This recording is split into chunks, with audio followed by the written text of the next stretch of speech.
5 alerts, nasunog ang isang residential area sa Barangay Vergara, Mandaluyong City, pasado alas 11 kagabi. Dalawa ang patay, kabilang ang 81 taong gulang na lola.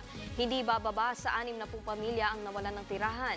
Tumagal ang sunog ng halos 2 oras bago ito naapula. Aabot sa 1.1 million pesos ang halaga ng mga natupok na ari-arian. Posibleng naiwang gasera umano ang mitya ng apoy. Patay ang 3 rebeldeng New People's Army sa engkwentro sa Escalante City, Negros Occidental. Sugatan naman ang 4 na sundalo at isang kafgu.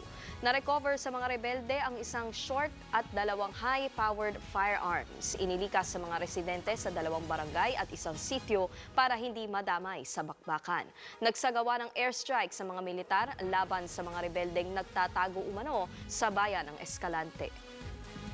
Para sa iba pang mga balita, pumunta lang sa news5.com.ph, pati na rin sa News5 Facebook, YouTube, TikTok at X social media pages. Ako po si Nikki De Guzman. Magandang umaga.